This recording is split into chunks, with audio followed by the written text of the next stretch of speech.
দেশটা তোমাদের একানা, তোমাদের একানা। রহমত চলে গেলে ওই গজবে আমরাও পড়ে যাব। তাই লোকমা দেয়া দরকার আছে না নাই? তোমাদের সাথে শত্রুতা করে লোকমা দেই না। মূর্তি হারাম, এটা শিরিক, আমরা বুঝি, আমরা মূর্তি বানাই না। তাহলে কি বানান? ভাস্কর্য বানাই।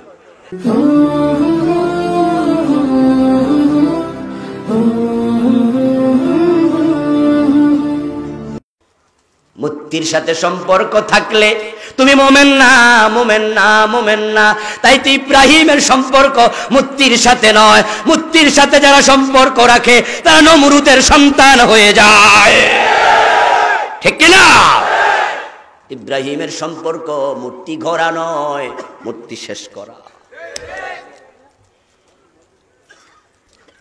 রাসূলুল্লাহ সাল্লাল্লাহু আলাইহি ওয়াসাল্লাম মূর্তির পক্ষে ছিলেন না বিপক্ষে? কিন্তু পরিতাপের সাথে বলা লাগে আজকে ধীরে ধীরে আবার তার উম্মতেরা মূর্তির দিকে আস্তে আস্তে করে আগাচ্ছে। রাসূলুল্লাহ সাল্লাল্লাহু আলাইহি ওয়াসাল্লাম বলেছেন, আমার উম্মতের শেষ জামানার একটা অংশ আবার মূর্তি পূজায় লিপ্ত হবে।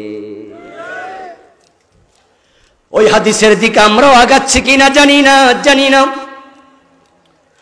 আমাদের বড় ভয় হয়, বড় ভয় হয়। আমাদের 90% মুসলমানের দেশে আজকে মূর্তি বানানোর সংস্কৃতি শুরু হয়ে গেছে। রাস্তার মোড়ে আপনি মূর্তি বানাবেন আপনার বাবার, আপনার দাদার। আমি আপনাকে প্রশ্ন করতে চাই, আপনার রাসূল তো বলছেন যদি তোমার ঘরের মাঝে কোনো ছবি টানানো থাকে ওই ঘরে রহমতের ফেরেশতা প্রবেশ করবে না। যদি শুধু ছবিটা টানায়া রাখেন এতে রহমতের ফেরেশতা ঘরে আসে না। এখন বাবার যদি একটা মূর্তি বানায়া ঘরে ঢুকায়া রাখেন ফেরেশতা কি আসবে? যদি মূর্তি ঘরে থাকলে রহমতের ফেরেশতা না ঢোকে, তোমরা রাস্তার মোড়ে মোড়ে বানাইলে দেশটা থেকে রহমত চলে যেতে পারে।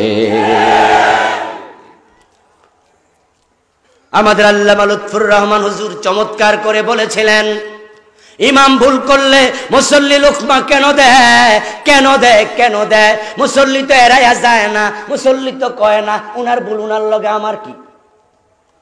কারণ মুসল্লি জানে ইমামের ভুল যদি হয় নামাজ বাতিল হলে মুসল্লিটাও বাতিল। তাই ইমামের ছেলে যদি ইমামের পিছনে মুক্তাদি হইয়া দাঁড়ায়, ইমাম যদি ফজরের নামাজ এক রাকাত পরে সালাম ফিরায়, বাবারেও লোকমা দেবে, দেরি করবে না। ছেলে মনে মনে ভাববে আমার বাবারে শর্ম বর্মে লোকমা কেমনে দেই, মান সম্মান আছে না। উনি যদি বদদোয়া টদদোয়া দেয়, তাই উনি এক রাকাত পড়ছে, আমি পোলাপান আমিও এক রাকাত পড়ালাই, কোন রকম চলুক, ঠিক। ছেলে জানে লোকমা না দিলে বাবার নামাজ বাতিল হবে, আমার নামাজও বাতিল হবে। নামাজ শুধু ইমামের না, নামাজটা মুসল্লিরও আছে সমান। দেশটা তোমাদের একানা, তোমাদের একানা। রহমত চলে গেলে ওই গজবে আমরাও পড়ে যাব। তাই লোকমা দেয়া দরকার আছে না নাই? তোমাদের সাথে শত্রুতা করে লোকমা দেই না। এই যে আমরা ইমামরে লোকমা দেই, শত্রুতা করে দেই। উনি ভুল করলে আমরা লোকমা দেই, ভুল না করলে আমরা অনুসরণ করি।